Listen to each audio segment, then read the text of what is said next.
بسم اللہ الرحمن الرحیم۔ یروشلم کی ساحرہ۔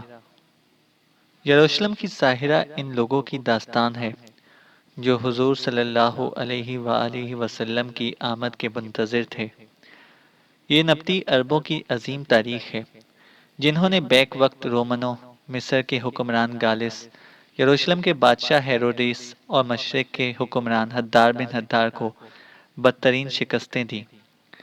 یہ حسین و جمیل اور تاریخی لڑکی ہیرودیہ کا قصہ بھی ہے جس نے اپنے زہد شکن رقص کے انعام کے طور پر اللہ کے نبی یحییٰ علیہ السلام کا سر مانگا تھا۔ یہ اصحاب کہف کے اساطیری شہر رقیم کی کتھا بھی ہے۔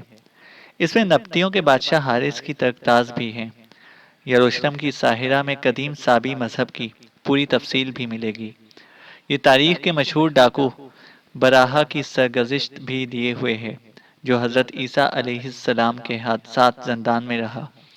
غزیہ کی یروشلم کی ساحرہ زمانہ قبل اسلام کی وہ سرگزشت ہے جسے ایک دلچسپ کہانی کی صورت میں تاریخ کے اوراق سے قطرہ قطرہ کشید کیا گیا ہے۔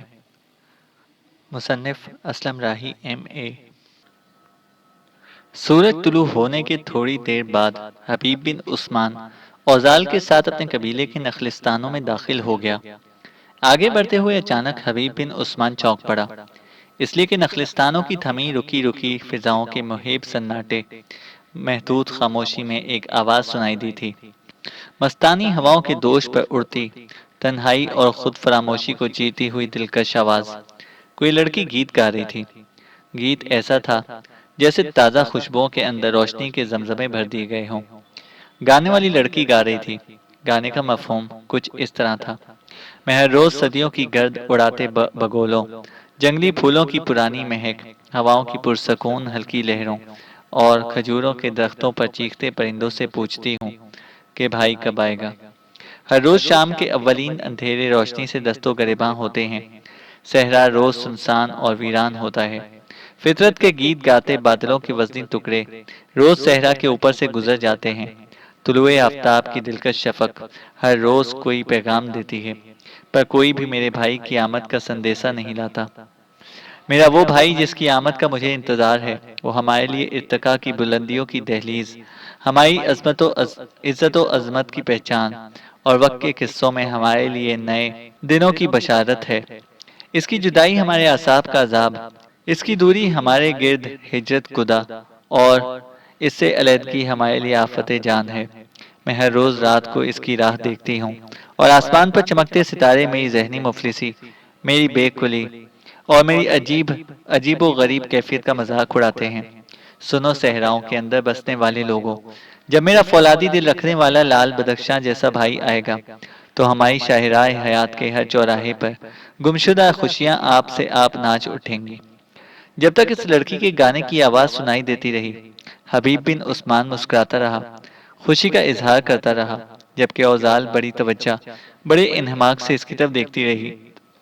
گانے کی آواز آنا بند ہو گئی۔ تب اوزال نے حبیب بن عثمان کو مخاطب کیا: میرے رہبر، جو کچھ میں نے آپ کے چہرے سے اندازہ لگایا ہے، اگر وہ غلط نہیں تو میرا دل کہتا ہے کہ جو آواز کھجوروں بھرے نخلستان سے بلند ہوئی ہے، وہ آواز آپ کی شناسہ ہے۔ کیا میں پوچھ سکتی ہوں کہ آپ کے چہرے پر جو مسکراہٹ پھیلی ہے، یہ اس آواز کی وجہ سے ہے یا اس خوشی کے باعث ہے کہ آپ سلامتی کے ساتھ اپنے نخلستانوں میں پہنچ گئے ہیں؟ حبیب بن عثمان نے گہری نگاہ اپنے پہلو میں اوزال پر ڈالی، پھر چاروں طرف پھیلی کھجوروں کو دیکھتا رہا۔ اس کے بعد اس نے اوزال کو مخاطب کیا: خانم، میری خوشی کی دونوں ہی وجہیں ہیں۔ اپنے نخلستانوں میں سلامتی کے ساتھ داخل ہو جانا بھی میری خوشی کا باعث ہے، لیکن جو آواز تو نے سنی ہے، یہ آواز اجنبی ہے، نہ آشنا۔ یہ آواز میری خالہ زاد بہن کی ہے۔ میری بہن کا نام عبیرہ ہے اور اس کی منگنی میرے مابوزات بھائی علی سے ہو چکی ہے۔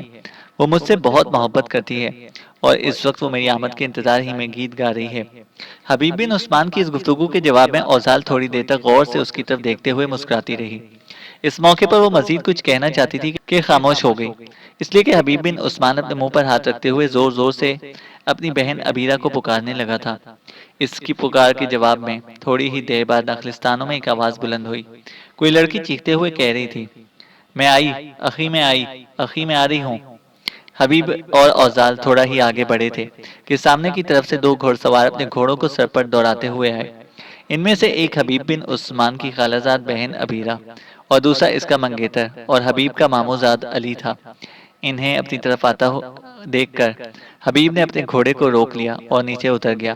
اس کی طرف دیکھتے ہوئے اوزال بھی گھوڑے کو روک کر اتر گئی۔ عبیرہ اور علی قریب آ کر اپنے گھوڑوں سے اترے، پھر ایک ساتھ بھاگتے ہوئے وہ اکٹھے ہی حبیب سے لپٹ گئے۔ پھر بڑے پیار، بڑی محبت، بڑی چاہت میں عبیرہ نے حبیب بن عثمان کو مخاطب کیا، اخی، میرے پیارے بھائی، تم کیسے ہو؟ تمہاری نخلستان میں غیر حاضری، تمہاری جدائی نے تو ہم سبھی لوگوں کو مار دیا تھا، اس لیے کہ جس مہم پر تم گئے تھے وہ بڑی خطرناک تھی۔ ہم گھر کے سارے افراد ہر روز صبح و شام آپ کی سلامتی، آپ کی عافیت کی دعائیں مانگا کرتے تھے۔ عبیرہ اور علی جب علیحدہ ہوئے تو حبیب بن عثمان نے عبیرہ کو مخاطب کیا، عبیرہ، میری بہن، یہ جو لڑکی ہے اس سے ملو، اس کا نام اوزال ہے اور اسی کے لیے میں یروشلم گیا تھا۔ خداوند قدوس کا شکر ہے میں اپنی مہم میں کامیاب لوٹا ہوں۔ حبیب بن عثمان کے ان الفاظ کے جواب میں علی نے اوزال کو سلام کیا۔ اوزال نے بھی بڑی خوش طبعی سے اس کے سلام کا جواب دیا۔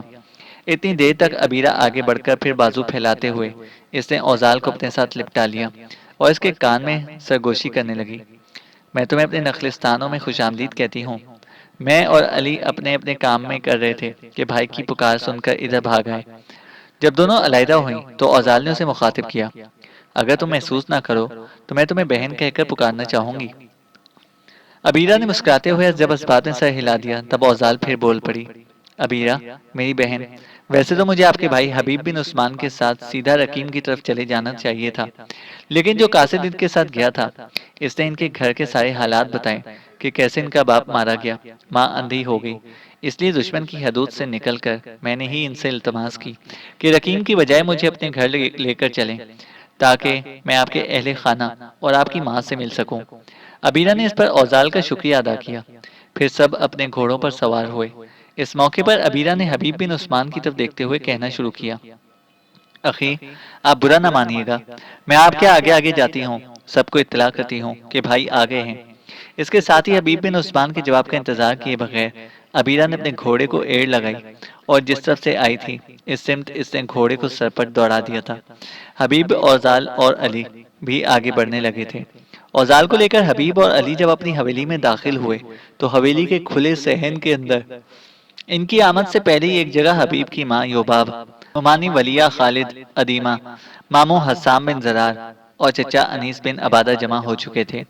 تینوں جب قریب آ کر اپنے گھوڑوں سے اترے تو عبیرہ نے آگے بڑھتے ہوئے سب کا ایک دوسرے سے تعارف کروایا۔ جس وقت عبیرہ نے آخر میں حبیب بن عثمان کی ماں سے تعارف کروایا تو اوزال آہستہ آہستہ آگے بڑھی، پھر عجیب سے جذبے میں اس نے حبیب بن عثمان کی ماں یوباب کو اپنے ساتھ لپٹا لیا، پھر اس کے کندھے پر اپنا سر رکھ کر کہنے لگی، اے عظیم اور محترم خاتون، مجھے بے حد دکھ اور صدمہ ہے کہ ظالم لوگوں نے آپ کے شوہر کو ہلاک کر دیا اور آپ کو آنکھوں سے محروم کر دیا۔ میں آپ کے بیٹے کی شکر گزار ہوں کہ انہوں نے مجھے یروشلم کی جہنم سے نجات دی۔ حبیب بن عثمان اور اوزال کی آمد پر سب خوشی کا اظہار کر رہے تھے۔ اس موقع پر علی تینوں گھوڑوں کو استبل کی طرف لے گیا جہاں پہلے سے کچھ گھوڑے بندھے ہوئے تھے۔ تینوں گھوڑوں کو اس نے وہاں باندھا، چارہ ڈالا، پانی دکھایا، پھر حبیب بن عثمان اور اوزال کے گھوڑے کی زینیں اس نے اتاری، دہانے علیحدہ کیے۔ زینوں کے ساتھ جو بستر بندھے ہوئے تھے وہ اس نے کھول کر ایک طرف رکھ دیے اور جو خرجینیں تھیں وہ اس نے کندھے پر ڈالی، پھر پیچھے ہٹا، بستر جو ایک طرف رکھے ہوئے تھے وہ بھی اس نے اٹھا لیے اور سکونتی حصے کی طرف چل پڑا۔ حبیب بن عثمان کی ماں یوباب، جس نے ابھی تک بڑے پیار بڑی شفقت سے اوزال کا ہاتھ اپنے ہاتھ میں لے رکھا تھا، اوزال کو مخاطب کیا، بیٹی، تیری بڑی مہربانی کہ تو میرے بیٹے کے ساتھ یہاں آئی، کیا تو چند روز ہمارے یہاں قیام کرے گی؟ اوزال نے یوباب کا دوسرا ہاتھ بھی اپنے ہاتھ میں لیا اور بڑی چاہت اور محبت میں کہنے لگی، محترم خاتون، میں 2 دن یہاں قیام کروں گی، اس کے بعد رکیم کا سفر کروں گی، اس لیے کہ رکیم میں بڑی بے چینی سے میرا انتظار ہو رہا ہوگا۔ اوزال کے جواب پر سب نے خوشی کا اظہار کیا، پھر سب حویلی کے اندر داخل ہوئے۔ 2 دن تک اوزال نے ایک معزز مہمان کی حیثیت سے وہاں قیام کیا۔ اس کے بعد حبیب بن عثمان کے ساتھ وہاں سے رکیم کی طرف کوچ کر گئی۔ اپنے گھوڑوں کو بھگاتے ہوئے حبیب بن عثمان اور اوزال جب رکیم شہر کی طرف آئے تب حبیب بن عثمان نے اوزال کو مخاطب کیا، خانم، اپنے چہرے پر نقاب ڈالتے ہوئے چہرے کو ڈھانپ لو۔ ابھی مجھے رقیم شہر میں کچھ زیادہ لوگ نہیں جانتے۔ اگر تم چہرے کو ڈھانپ کر رکھتی ہو تو لوگ یہی سمجھیں گے کہ دو اجنبی رقیم شہر میں داخل ہوئے ہیں۔ ہو سکتا ہے تمہاری تلاش میں ہیرودیس نے جگہ جگہ اپنے مخبر پھیلا رکھے ہوں۔ ان میں سے کوئی رقیم شہر کا بھی ہو سکتا ہے۔ اگر اس نے اس شہر میں تمہیں پہچان لیا تو یاد رکھنا دمشق کے بادشاہ حداد بن حدار کی خوشنودی کے لیے ہیرودیس نبطیوں کے بادشاہ حارث سے تمہاری واپسی کا مطالبہ بھی کر سکتا ہے۔ اگر ایسا ہو گیا تو یاد رکھنا بڑی الجھنیں اٹھ کھڑی ہوں گی۔ لہٰذا میرا مشورہ یہی ہے کہ اپنے چہرے پر بھاری نقاب ڈال لو۔ حبیب بن عثمان کے ان الفاظ پر اوزال نے مسکراتے ہوئے ایک گہری نگاہ اس پر ڈالی، پھر اس نے اپنا چہرہ ڈھانپ لیا۔ دونوں خاموشی سے آگے بڑھنے لگے، یہاں تک کہ دونوں رقیم شہر میں داخل ہو گئے۔ جب وہ قصر کے دروازے پر آئے تو قصر کے محافظ حبیب بن عثمان سے واقف تھے۔ انہوں نے نہ صرف یہ کہ اس کا بہترین استقبال کیا بلکہ قصر کے اندر حبیب بن عثمان کے آنے کی اطلاع بھی کر دی۔ تھوڑی ہی دیر بعد قصر کے اندر سے حارث کا بیٹا اور نبطیوں کا ولی عہد مالک بن حارث نکلا۔ اسے دیکھتے ہوئے حبیب بن عثمان اپنے گھوڑے سے اتر گیا۔ اوزال بھی گھوڑے سے نیچے اتر چکی تھی۔ مالک بن حارث بڑی تیزی سے آگے بڑھا اور بڑے پرجوش انداز میں اس نے حبیب بن عثمان کو گلے لگا لیا۔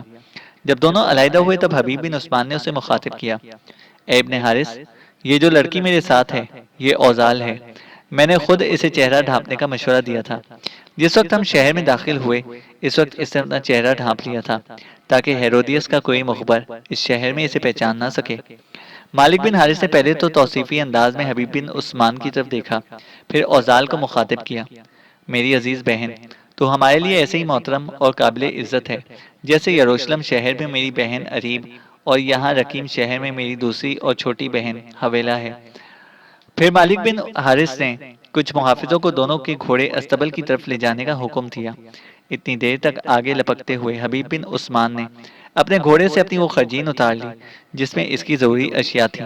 اوزال کے گھوڑے کے ساتھ جو خرجین تھی اس میں اوزال کا سامان تھا، وہ بھی حبیب بن عثمان نے اتار لیا۔ اتنی دیر تک محافظ آگے بڑھے اور دونوں گھوڑوں کو قصر کے استبل کی طرف لے گئے۔ مالک بن حارث دونوں کو لے کر قصر کے اندرونی حصے کی طرف بڑھا۔ آن کی آن قصر کے اندرونی حصے میں حبیب بن عثمان اور اوزال کے آنے کی خبر پھیل گئی۔ مالک بن حارث جب ان دونوں کو لے کر قصر کے ایک کمرے میں داخل ہوا تو وہاں پہلے سے نبطیوں کا بادشاہ حارث، اس کی دونوں بیویاں خلدو اور شکیلہ، زیبال بن حارث اور بیٹی حویلہ بیٹھے ہوئے تھے۔ حبیب بن عثمان اور اوزال کو دیکھتے ہی سب اپنی جگہوں پر اٹھ کھڑے ہوئے۔ سب سے پہلے حارث نے آگے بڑھ کر حبیب بن عثمان کو گلے لگایا اور اسے کامیابی کے ساتھ واپس آ جانے پر مبارکباد دی۔ حارث کے بعد اس کا بیٹا زیبال آگے بڑھا اور پرجوش انداز میں حبیب بن عثمان سے ملا۔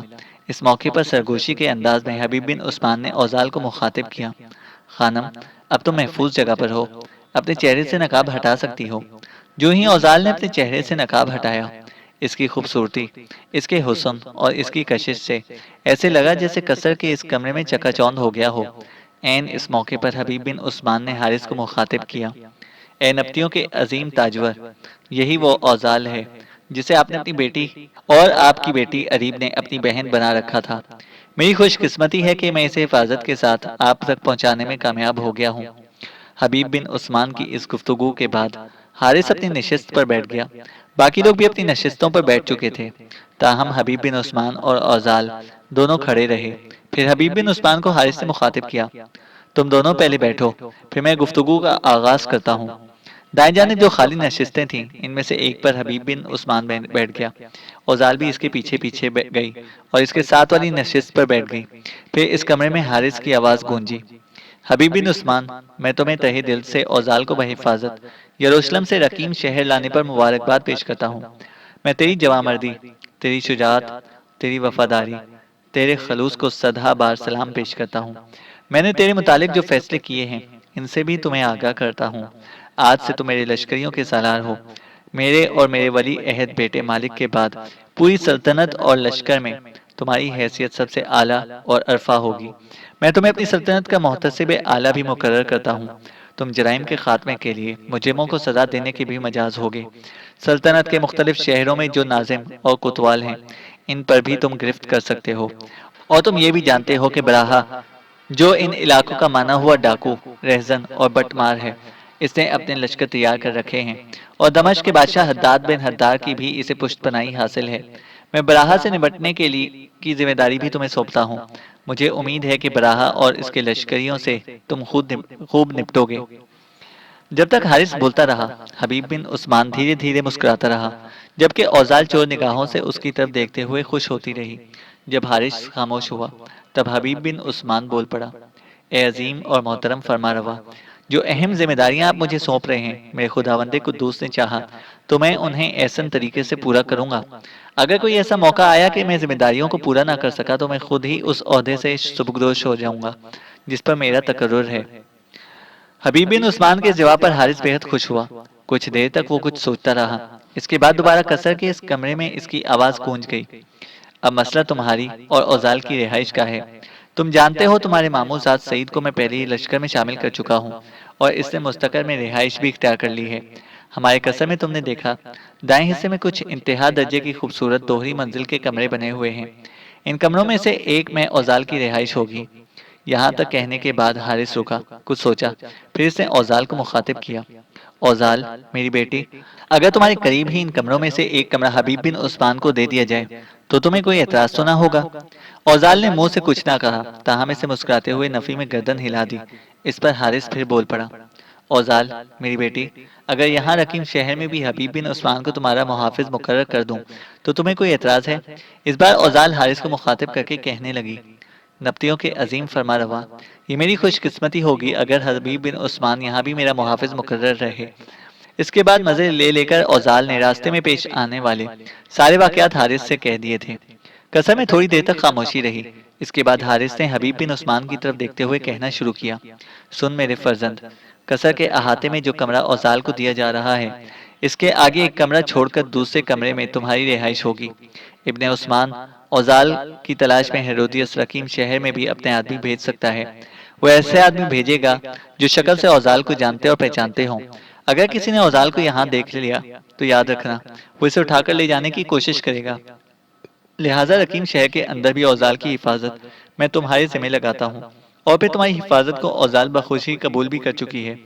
حارث ایک لمحہ کے لیے پھر رکا، کچھ سوچا، اس کے بعد اس نے اپنے بیٹے مالک کو مخاطب کر کے کہنا شروع کیا، مالک میرے بچے، قصر کے اندر جو سب سے محنتی اور پرخلوص اور ادھیڑ عمر کی خادمہ ہے، اسے اوزال کی خدمت پر معمول کرو، اور ایک انتہائی محنتی، مخلص اور ایماندار خادم حبیب بن عثمان کی خدمت پر معمول کرو۔ حارث کی اس گفتگو پر اس کا بیٹا مالک کچھ کہنا ہی چاہتا تھا کہ اس سے پہلے حبیب بن عثمان بول پڑا، مجھے کسی خادم یا خدمتگار کی ضرورت نہیں ہے۔ میں اس لحاظ سے بھی آپ کا شکر گزار اور ممنون ہوں کہ قصر کے اندر مجھے ایک کمرہ مہیا کر دیا گیا ہے۔ میرے لیے بس وہ کمرہ ہی کافی ہے۔ میں اس بات پر بھی آپ کا شکر گزار ہوں کہ آپ اوزال کے لیے خدمت کرنے والی عورت کا تقرر کر رہے ہیں۔ میں آپ سے گزارش کروں گا کہ میں اپنے کام خود کرنے کا عادی ہوں، لہٰذا مجھے کسی خادم کی ضرورت نہیں ہے۔ حارث تھوڑی دیر تک بڑے توصیفی انداز میں حبیب بن عثمان کی طرف دیکھتا رہا۔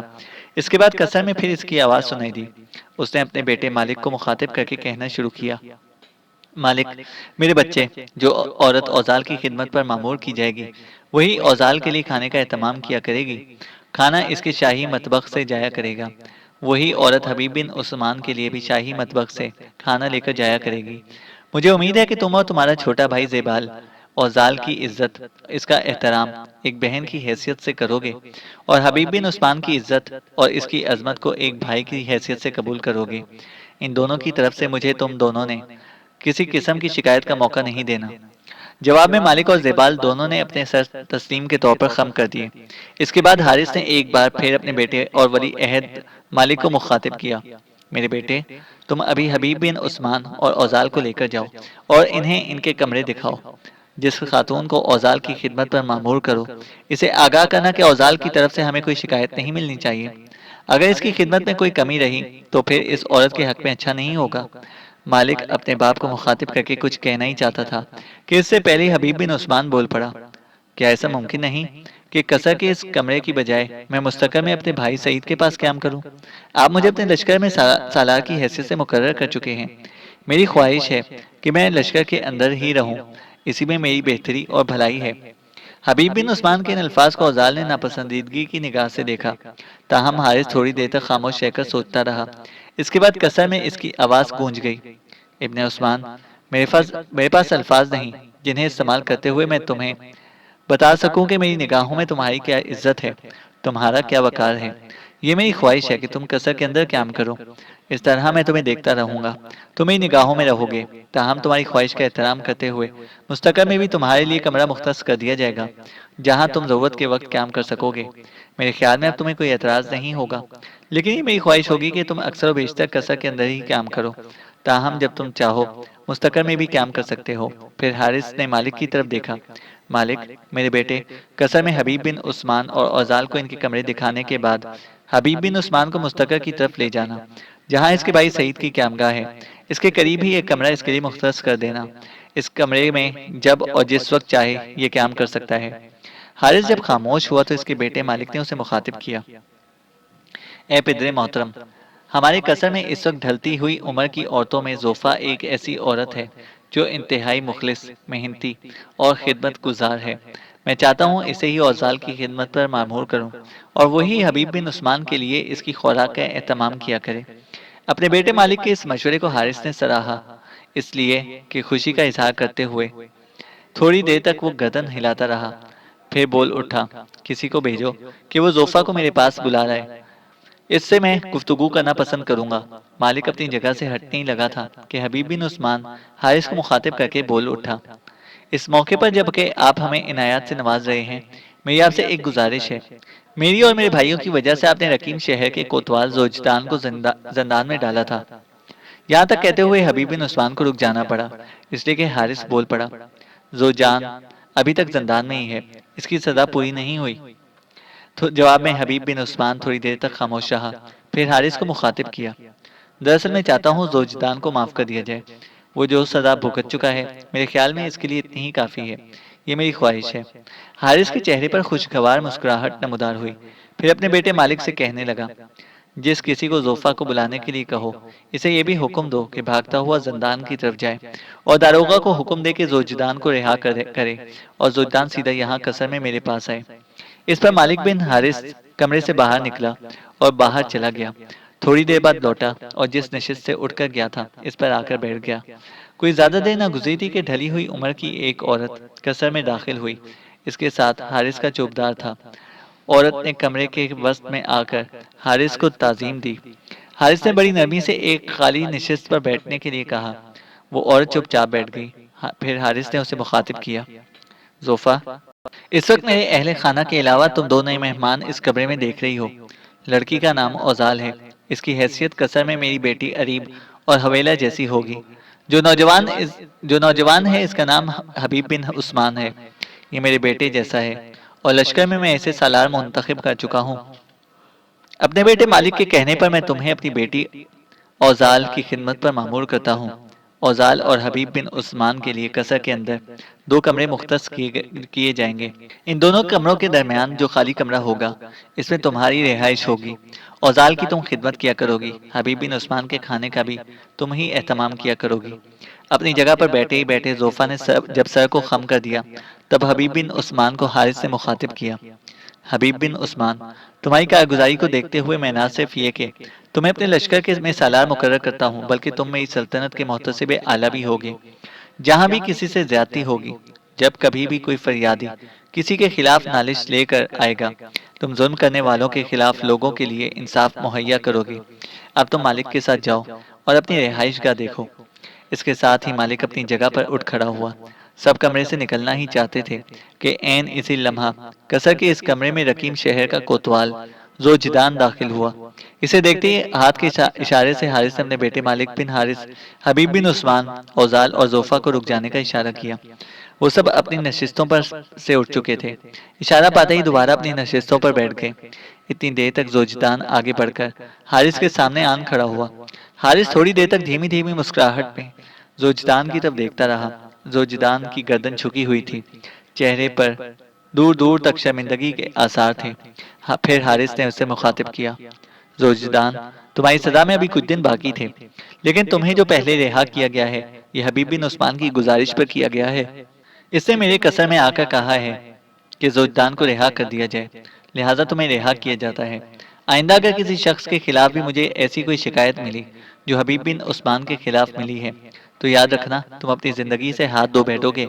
زوجدان، یہ بھی سن لو، حبیب بن عثمان کو نہ صرف یہ کہ میں نے اپنے لشکریوں میں سالار مقرر کیا ہے، بلکہ اب یہ میری سلطنت کا محتسب اعلیٰ بھی ہے۔ تمام شہروں کے کوتوال اور ناظم اس کے ماتحت ہوں گے۔ جہاں کسی کے خلاف بھی نالش ہوگی، کہیں بھی ظلم ہوگا، حبیب بن عثمان وہاں جا کر موقع پر انصاف کیا کرے گا۔ اب تم جا سکتے ہو۔ زوجدان باہر نکل گیا۔ اس کے ساتھ ہی مالک بن حارث، حبیب بن عثمان، اوزال اور زوفا کو لے کر اس کمرے سے نکلا۔ محل کی اس سمت گیا جہاں رہائش کے لیے اوزال اور حبیب بن عثمان کو کمرے مہیا کیے گئے تھے۔ ان کمروں کے پاس جا کر مالک رک گیا، پھر دائیں جانب جو ایک کافی بڑا اور خوبصورت کمرہ تھا اس کی طرف اشارہ کر کے کہنے لگا، اوزال میری بہن، یہ کمرہ تمہارے تصرف میں ہوگا، اندر جا کر کمرہ دیکھ لو۔ اوزال اپنی جگہ پر کھڑی رہی، تھوڑی دیر تک گھورنے کے انداز میں حبیب بن عثمان کی طرف دیکھا، پھر اسے مخاطب کیا، ابن عثمان آپ بھی میرے ساتھ ہیں۔ حبیب جواب میں کچھ نہ بولا، چپ چاپ آگے بڑھا۔ اس کے ساتھ اوزال اس کمرے میں داخل ہوئی۔ کمرے کا اس نے جائزہ لیا۔ کمرہ انتہائی خوبصورت، صاف ستھرا تھا، ایسے ہی جیسے محل کے دوسرے کمرے تھے۔ پھر دونوں باہر نکل آئے۔ اس کے بعد درمیانی کمرہ دیکھا گیا جو زوفا کے تصرف میں رہنا تھا۔ مالک اور زوفا دونوں بھی ان کے ساتھ ہی تھے۔ آخر میں حبیب بن عثمان نے اپنا کمرہ دیکھا، اوزال بھی اس کے ساتھ تھی۔ پھر جب باہر آئے تو مالک نے زوفا کو مخاطب کیا، زوفا، حبیب بن عثمان کو لشکرگاہ میں بھی ایک کمرہ مہیا کیا گیا ہے، یہ کبھی یہاں کبھی وہاں رہا کرے گا، تو مستقل طور پر اوزال کے ساتھ رہو گی۔ اوزال کے سلسلے میں ہمیں کسی قسم کی شکایت نہیں ملنی چاہیے۔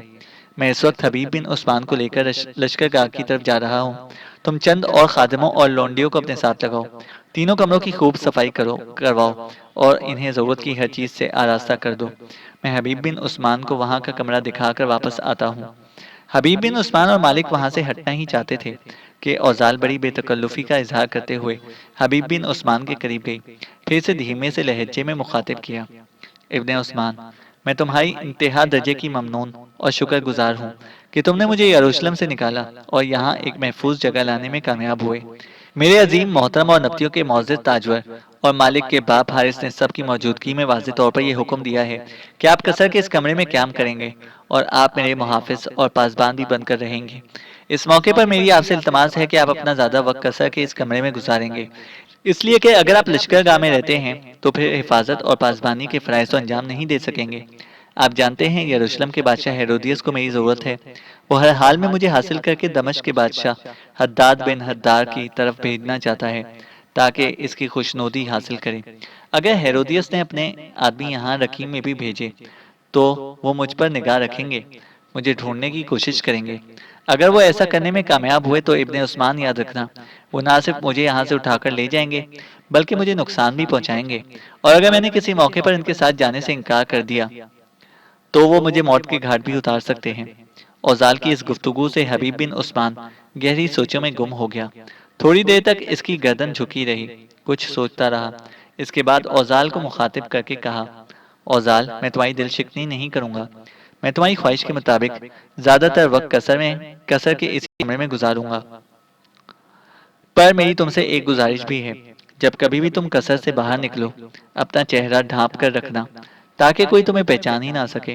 اگر تم ایسا کرتی ہو تو یاد رکھنا، نہ تمہیں کوئی پہچانے گا نہ تمہیں کوئی نقصان پہنچائے گا۔ جواب میں اوزال نے مسکراتے ہوئے اس بات میں گردن ہلا دی۔ اس کے بعد مالک حبیب بن عثمان کو لے کر قصر سے نکلا۔ جب وہ لشکرگاہ میں داخل ہوئے تو سب سے پہلے جو شخص بھاگ کے حبیب بن عثمان کو ملا وہ اس کا ماموں زاد بھائی سعید تھا۔ دونوں تھوڑی دیر تک بغل گیر ہوتے رہے، پھر سعید نے اپنا منہ حبیب بن عثمان کے کان کے قریب کیا اور کہنے لگا، میرے عزیز و محترم بھائی، جس مہم پر تم گئے تھے اس کا کیا ہوا؟ وہ مہم کامیاب رہی۔ جس لڑکی کو میں نے لانا تھا اسے لا کر میں نے قصر میں پہنچا دیا ہے۔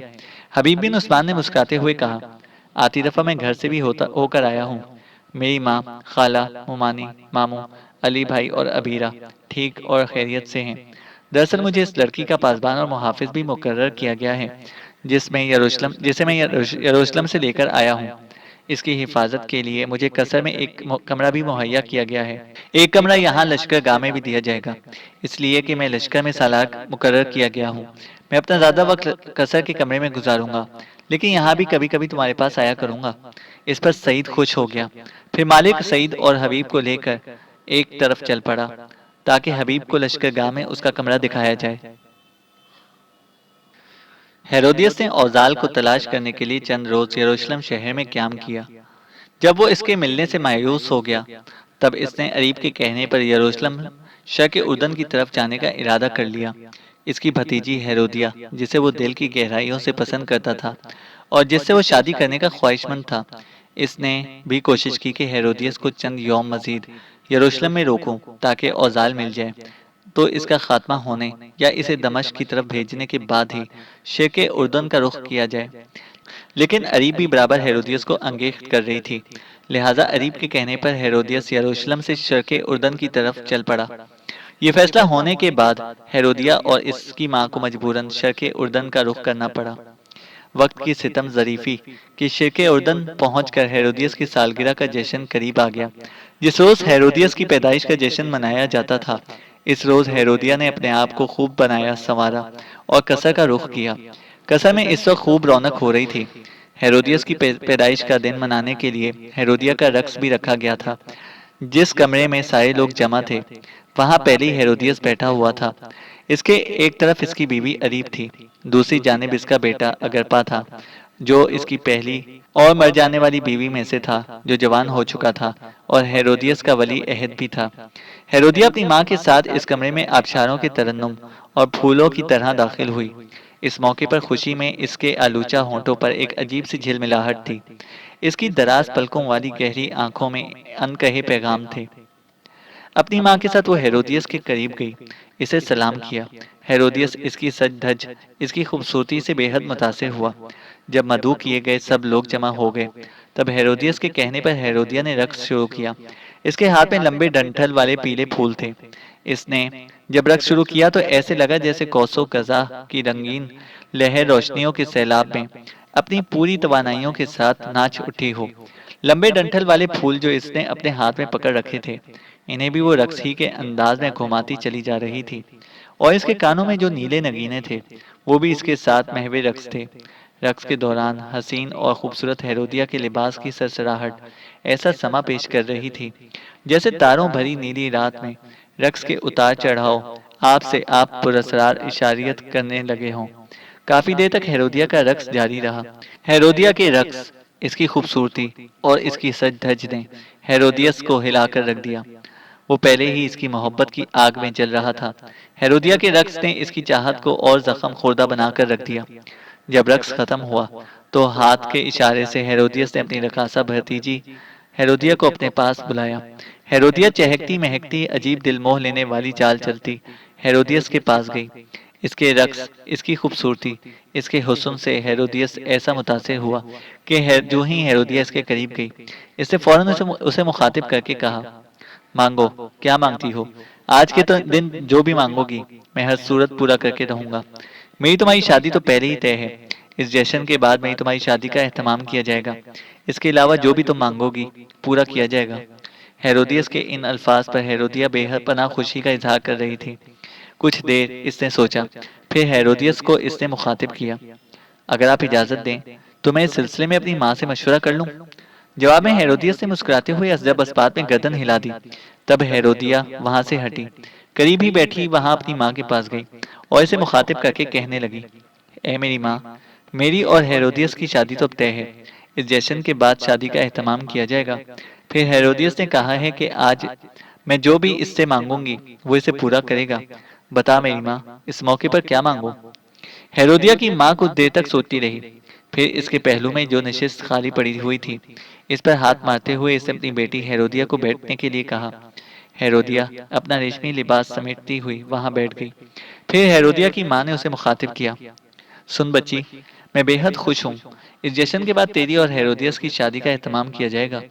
یہ تیری بھی خواہش تھی، میری بھی یہی آرزو تھی، پر سن، جب تک یحییٰ علیہ السلام زندان میں یا زندان سے باہر زندہ ہیں اس وقت تک یہ شادی نہ پروان چڑھ سکتی ہے، نہ ہی کامیاب ہو سکتی ہے، اس لیے کہ یحییٰ علیہ السلام نے اسی شادی کے خلاف فتویٰ دے رکھا ہے۔ ان کی آواز، ان کی پکار کو لوگ سنتے بھی ہیں۔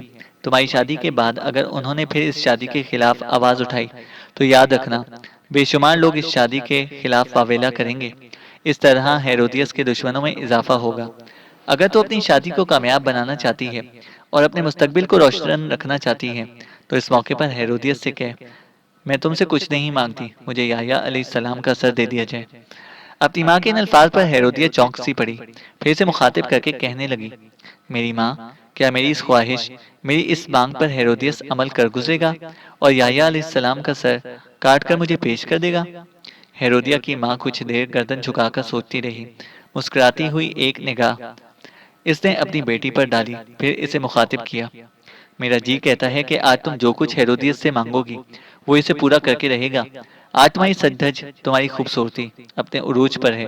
ہیرودیس پہلے ہی تمہیں چاہتا ہے، تم سے محبت کرتا ہے۔ یاد رکھنا، آج کا موقع تم نے ضائع کر دیا تو یوں جانو تمہارا مستقبل اندھیرے کی طرح تاریک ہو جائے گا۔ اگر اپنی زندگی سنوارنا چاہتی ہو تو اپنی جگہ سے اٹھو، ہیرودیس سے جا کر کہو، میں تم سے کچھ نہیں مانگتی، بس مجھے یحییٰ علیہ السلام کا سر چاہیے۔ مجھے امید ہے کہ تمہاری اس مانگ کو وہ پورا کرتے ہوئے وہ یحییٰ علیہ السلام کا سر کاٹ کر تمہارے سامنے پیش کر دے گا۔ ہیرودیہ اپنی جگہ سے اٹھتے ہوئے کچھ ہچکچا رہی تھی۔ اس موقع پر اس کی ماں نے اسے مخاطب کیا، شرماؤ گی، ہچکچاؤ گی تو یاد رکھنا اپنا آپ تباہ کر لو گی۔ میں تمہیں مشورہ دیتی ہوں کہ ابھی اسی وقت اٹھو، ہیرودیس کے پاس جاؤ اور جو کچھ میں نے کہا ہے اس سے کہہ گزرو۔ میں تمہیں یقین دلاتی ہوں کہ وہ تمہاری ہر خواہش کو پورا کرے گا۔ ہیرودیہ اپنی جگہ پر اٹھ کھڑی ہوئی، نپے تلے قدموں سے وہ آگے بڑھی، ہیرودیس کے پاس آئی، کچھ کہنا چاہتی تھی کہ ہیرودیس نے اسے پہلے ہی مخاطب کیا، اگر تم نے اپنی ماں سے مشورہ کر لیا ہے تو مانگو، کیا مانگتی ہو؟ ایک گہری مسکراتی ہوئی نگاہ ہیرودیہ نے ہیرودیس پر ڈالی، پھر اپنا منہ ہیرودیس کے قریب لے جاتے ہوئے کہہ اٹھی، میں آپ سے کچھ نہیں مانگتی، بس مجھے یحییٰ علیہ السلام کا سر کاٹ کے پیش کر دیا جائے۔ ان الفاظ پر ہیرودیس چونک سا پڑا، کچھ دیر تک وہ گہری سوچوں میں ڈوبا رہا، لیکن یہ خواہش چونکہ اس کی محبوبہ کی تھی، لہٰذا تھوڑی ہی دیر بعد اس نے اپنے کچھ آدمی زندان کی طرف بھجوائے اور انہیں حکم دیا کہ یحییٰ علیہ السلام کا سر کاٹ کر اس کے پاس لایا جائے۔ پس وہ لوگ گئے، زندان میں اللہ کے نبی یحییٰ علیہ السلام کا سر کاٹا، اسے ایک تشت میں رکھا اور اس جگہ لائے جس جگہ جشن ہو رہا تھا۔ سر ہیرودیس کو پیش کیا گیا، ہیرودیس نے وہ سر ہیرودیہ کو پیش کر دیا۔ اس طرح ہیرودیس نے ہیرودیہ کی خواہش پر اللہ کے نبی کا سر کاٹ دیا۔ پھر جشن کے بعد ہیرودیس نے ہیرودیہ کو اپنے حرم میں داخل کر لیا۔ اس شادی کے صرف ایک ہفتہ بعد، جبکہ ہیرودیہ اور اس کی ماں ایک کمرے میں اکیلی بیٹھی باہم گفتگو کر رہی تھیں کہ اس کمرے میں ہیرودیس داخل ہوا۔ ہیرودیہ اور اس کی ماں ہیرودیس کو دیکھتے ہی اپنی جگہ سے اٹھ کھڑی ہوئیں۔ ہیرودیس کی گردن جھکی ہوئی تھی، پریشان تھا، ایسا لگتا تھا انجانے تفکرات نے اسے گھیر لیا ہو۔ آگے بڑھتے ہوئے وہ ہیرودیہ کے پہلو میں بیٹھ گیا۔ دونوں ماں بیٹی کچھ دیر تک اسے فکرمند انداز میں دیکھتی رہی، پھر ہیرودیہ نے پوچھ لیا، کیا بات ہے، آپ سوچوں میں ڈوبے ہوئے ہیں؟ کیا کوئی پریشانی لاحق ہو گئی ہے؟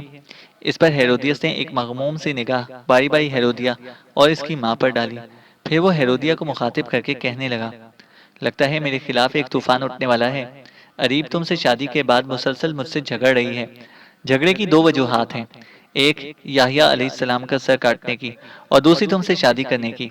دونوں باتوں پر اسے سخت اختلافات ہیں۔ پورا ہفتہ اس کا میرا لڑائی جھگڑے میں گزرا ہے۔ لگتا ہے وہ کسی بھی صورت تمہیں میری بیوی کی حیثیت سے قبول کرنے کے لیے تیار نہیں ہے، اور پھر یحییٰ علیہ السلام کے سر کاٹنے کو اس نے بڑی اہمیت دی ہے۔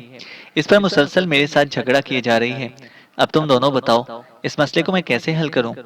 دونوں ماں بیٹی کو سوچتی رہیں، پھر ہیرودیہ نے ہیرودیس کو مخاطب کیا، اریب کے ساتھ جھگڑا کرنے کی ضرورت نہیں ہے۔ اگر اسے اس کی بات کی تکلیف ہے کہ یحییٰ علیہ السلام کا سر کاٹا گیا ہے، اگر اسے اس بات سے اذیت پہنچی ہے کہ میں نے آپ سے شادی کر لی ہے تو اریب کو طلاق دے کر فارغ کر دیجئے، وہ اپنے باپ کے پاس چلی جائے گی، اس طرح جھگڑے اپنے آپ ختم ہو جائیں گے۔ ہیرودیہ مزید کچھ کہنا چاہتی تھی کہ بیچ میں ہیرودیس نے بولتے ہوئے اس بات کاٹ دی اور کہنے لگا، طلاق دینا کوئی معمولی بات نہیں ہے۔ اگر میں اریب کو طلاق دے کر فارغ کر دیتا ہوں اور وہ اپنے باپ کے پاس چلی جاتی ہے تو یاد رکھنا اس کا باپ غضبناک ہوگا، اور اس غضبناکی میں وہ مجھ پر حملہ آور بھی ہو سکتا ہے، اور اس نے اگر ہم پر حملہ کر دیا تو یاد رکھنا ہمیں نقصان اٹھانا پڑے گا۔ حملہ کرتا ہے تو کرتا پھرے، ہیرودیہ نے چھاتی تانتے ہوئے کہنا شروع کیا، اس کے حملہ آور ہونے سے کیا ہوتا ہے؟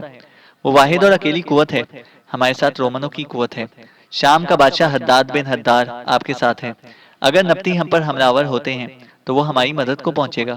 مصر کا رومن حکمران گالس اور اس کا سپہ سالار اسٹرابو دونوں آپ کا ساتھ دیں گے، آپ کے ساتھ ان کے بہترین تعلقات ہیں، اور سب سے بڑھ کر بیت المقدس میں پیلاطس نام کا رومنوں کا جو گورنر ہے، اس کے پاس بھی رومنوں کا ایک خاصا بڑا لشکر ہے، وہ بھی اس سلسلے میں آپ کی مدد کرے گا۔ اس کے علاوہ بھی شرقی اردن کے اوپر اور انطاکیہ کے آس پاس رومن کی قوتیں ہیں، یہ ساری آپ کی مدد پر آمادہ ہو جائیں گی۔ ساری قوتوں کے مقابلے میں نبطیوں کے بادشاہ حارث کی کیا حیثیت رہ جائے گی؟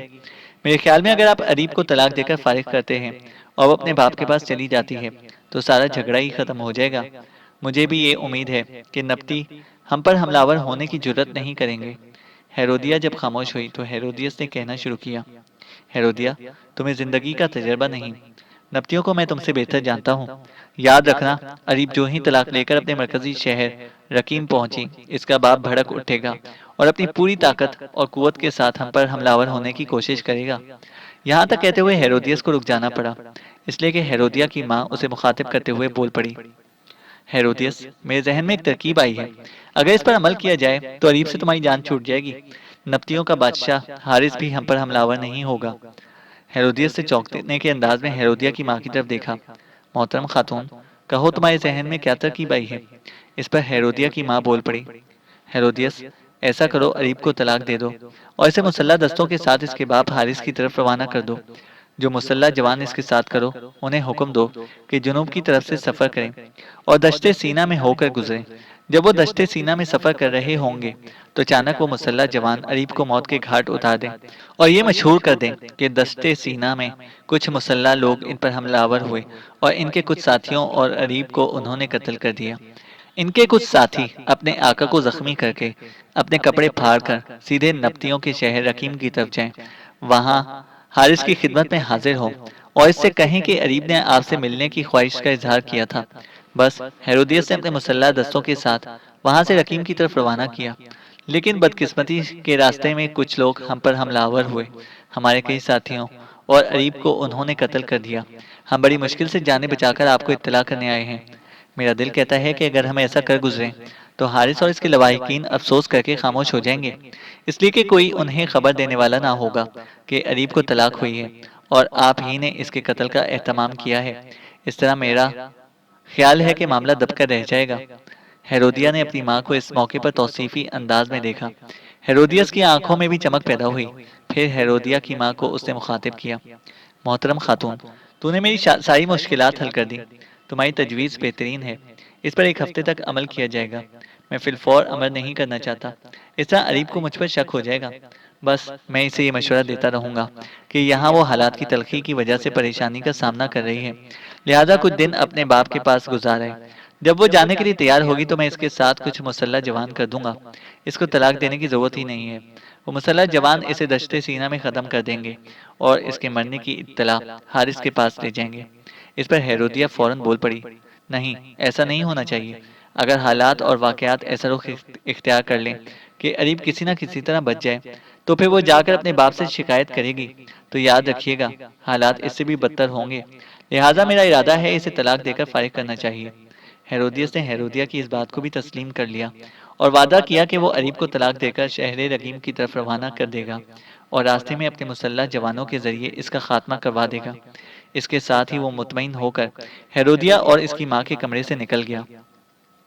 حارث کی بیٹی اور ہیرودیس کی بیوی اریب قصر کے اپنے کمرے میں بیٹھی ہوئی تھی کہ ایک خادمہ جو قصر کے اندر فراشی کا کام کرتی تھی آگے پیچھے دیکھتی ہوئی بڑے رازدارانہ انداز میں اریب کے کمرے میں داخل ہوئی۔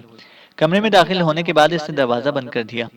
اریب اس کی طرف دیکھ رہی تھی، وہ اس کی ان حرکات سے کسی قدر پریشان ہو رہی تھی، اسے مخاطب کر کے کچھ کہنا ہی چاہتی تھی کہ خادمہ قریب آئی اور بڑے رازدارانہ انداز میں اریب کو مخاطب کر کے کہنے لگی، مالکن، میں آپ کے لیے ایک انتہائی بری خبر لے کر آئی ہوں۔ یہ تو سب جان چکے ہیں کہ ہیرودیس نے اپنی بھتیجی ہیرودیا کے ساتھ شادی کر لی ہے، اب وہ سب مل کر آپ کو ختم کرنے کے درپے ہیں۔ اس سازش میں ہیرودیا، اس کی ماں اور آپ کا شوہر ہیرودیس شامل ہیں۔ ایک ہفتے تک وہ آپ کے خلاف حرکت میں آئیں گے، پہلے آپ کو طلاق دیں گے، پھر یہاں سے آپ کو آپ کے شہر رقیم کی طرف بھجوائیں گے۔ کچھ مسلح جوان جو آپ کے ساتھ ہوں گے، وہ مسلح جوان راستے ہی میں آپ کا خاتمہ کر دیں گے تاکہ آپ کے باپ کو یہ خبر نہ ہو کہ آپ کو طلاق دے کر فارغ کر دیا گیا ہے۔ اس طرح انہیں خدشہ ہے کہ آپ کا باپ حملہ آور ہوگا اور ہیرودیس کی سلطنت کی اینٹ سے اینٹ بجا دے گا۔ ہیرودیا، اس کی ماں اور ہیرودیس آپ کے باپ سے بہانہ کریں گے کہ آپ اپنے باپ سے ملنے کے لیے رقیم کی طرف روانہ ہوئیں، راستے میں کچھ بٹ ماروں نے آپ پر حملہ کر دیا اور آپ کا خاتمہ کر دیا۔ اب آپ اپنے بچاؤ کی جو تدبیر کرنا چاہتی ہیں کر لیں۔ اس فراشہ کی گفتگو سے اریب کسی قدر پریشان ہو گئی تھی۔ کچھ دیر تک وہ سوچتی رہی، پھر اس نے اس خادمہ کو مخاطب کیا۔ تمہیں ان سب باتوں کا کیسے علم ہوا؟ وہ خادمہ پھر اپنا منہ اریب کے قریب لے گئی اور آزدارانہ سے انداز میں کہنے لگی، مالکن، جس وقت کثر کے اس کمرے میں گفتگو ہو رہی تھی جس میں ہیرودیہ کی ماں رہتی ہے، تو میں اس وقت اس کمرے کے بیرونی حصے کی صفائی کر رہی تھی۔ ہیرودیس میرے دیکھتے دیکھتے کمرے میں داخل ہوا۔ جب انہوں نے گفتگو کا آغاز کیا تو ان کی گفتگو کے کچھ الفاظ میرے کانوں میں پڑے۔ میں چوکنی ہو گئی، میں نے کام چھوڑ دیا اور دروازے کے قریب ہی کھڑی ہو کر ساری گفتگو سنتی رہی۔ جب میں نے اندازہ لگایا کہ ہیرودیس باہر نکلنے لگا ہے تو میں فوراً پیچھے ہٹ گئی اور اپنے کام میں لگ گئی۔ میں اب جاتی ہوں، میں نے آپ سے جو کچھ کہنا تھا کہہ دیا، اب آپ اپنی جان بچانے کی فکر کریں۔ اریب اپنی جگہ پر کھڑی ہو گئی اور خادمہ کو مخاطب کر کے کہنے لگی، ہاں اب تم جاؤ، پر جانے کے بعد میرا ایک کام کرنا، حسرون کو فوراً میرے پاس بھیج دینا۔ اس پر وہ خادمہ باہر نکل گئی۔ اریب بڑی بے چینی اور فکر مندی میں اس کمرے میں ٹہلنے لگی۔ تھوڑی دیر بعد جب دروازے پر ہلکا سا کھٹکا ہوا تو اریب نے پوچھا، کون ہے؟ باہر سے حسرون نے اپنے آنے کی اطلاع دی۔ اریب نے فوراً اسے اندر آنے کو کہا۔ حسرون کمرے میں داخل ہوا۔ ہاتھ کے اشارے سے اریب نے اسے دروازہ بند کرنے کے لیے کہا۔ حسرون نے دروازہ بند کر دیا اور آگے بڑھ کر ایک نشست پر بیٹھ گیا۔ اریب نے جلدی جلدی جو واقعات پیش آ رہے تھے ان سے حسرون کو آگاہ کر دیا۔ ساری تفصیل سن کر حسرون بھی کسی قدر پریشان ہو گیا، پھر اپنی جگہ پر اٹھ کھڑا ہوا اور اریب کو مخاطب کر کے کہنے لگا، مالک، آپ مطمئن رہیں، میں جا رہا ہوں۔ میں کیا کرنے والا ہوں اس کا عنقریب آپ کو پتہ چل جائے گا۔ جس وقت ہیرودیس آپ کو طلاق دے کر آپ کو رقیم کی طرف روانہ کرنا چاہے تو آپ کسی رد عمل کا اظہار کیے بغیر روانہ ہو جانا۔ راستے میں آپ کی حفاظت کرنا ہمارا کام ہے۔ اس کے ساتھ ہی حسرون اپنی جگہ پر اٹھ کھڑا ہوا۔ اریب نے اسے فوراً مخاطب کیا، پہلے یہ بتاؤ تم کرو گے کیا؟ حسرون نے کچھ سوچا پھر کہنے لگا، میں آج ہی رقیم کی طرف روانہ ہو جاؤں گا۔ یہاں ہمارے جو مخلص لوگ ہیں وہ حالات پر نگاہ رکھیں گے اور مجھے پورے حالات سے مطلع کرتے رہیں گے۔ میں دیر نہیں کروں گا، بہت جلد لوٹوں گا اور آپ کی حفاظت کا انتظام کروں گا۔ میں شاید شرق اردن واپس نہ آؤں، راستے ہی میں آپ کی حفاظت کا انتظام کر لوں گا۔ آپ مجھ سے کوئی اور سوال نہ کیجیے گا، مجھے جانے دیں، وقت ضائع نہیں ہونا چاہیے۔ اریب نے حسرون کی ہاں میں ہاں ملائی اور حسرون وہاں سے نکل گیا۔ چینل کو سبسکرائب کریں اور بیل آئیکن کو پریس کریں تاکہ ہماری ہر اپڈیٹ آپ کو بر وقت مل سکے۔